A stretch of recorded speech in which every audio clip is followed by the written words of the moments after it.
In April 2025, a brutal terrorist attack on Indian civilians in Pahalgam, Kashmir, reignited one of the world's most volatile conflicts, the India-Pakistan dispute.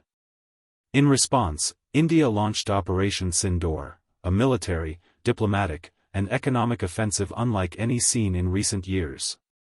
But while jets flew and bombs fell, another war unfolded on the ground, a dangerous tide of hate and misinformation targeting India's own citizens.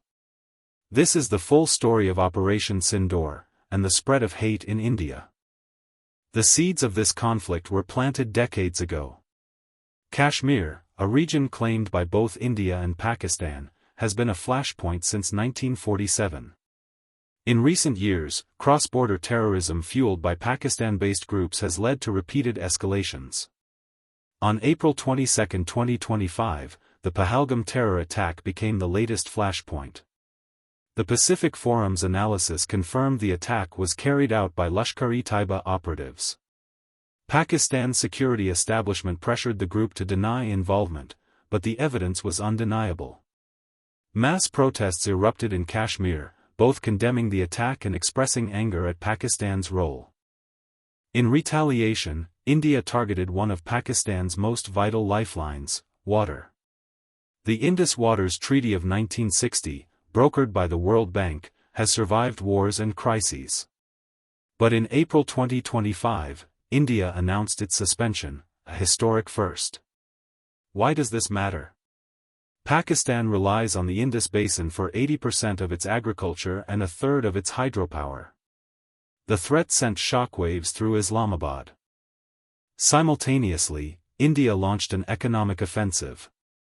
The Attari-Wagah border was closed, halting $10 billion worth of trade. Direct and indirect imports were banned. India had already revoked Pakistan's MFN status in 2019, after the Pulwama attack. Now, a 200% import duty was imposed, and indirect trade through third countries, worth 85,000 Indian rupees crore, was targeted. Thousands of traders and businesses faced disruption. But the centerpiece of India's response was Operation Sindoor, a coordinated air, missile, and cyber offensive. As Pakistan launched over 300 drones and intensified shelling, India retaliated with precision. The Indian Air Force deployed S-400, Barak-8, and Akash missile systems to counter aerial threats. Satellite images confirmed extensive damage to 4 Pakistani airbases. Operation Sindoor also neutralized 140 high-profile terrorists, including Lashkar-e-Taiba and Jaish-e-Mohammed leaders.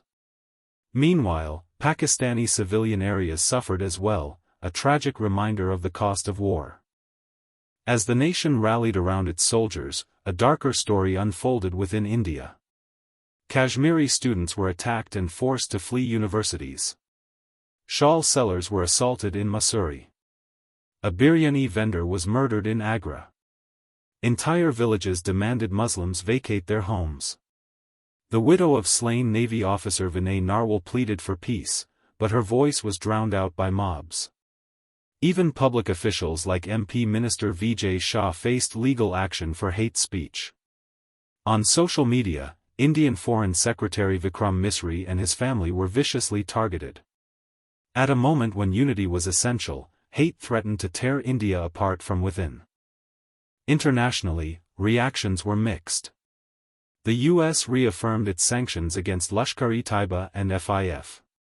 Pakistan denied state involvement and labeled slain terrorists as ordinary civilians.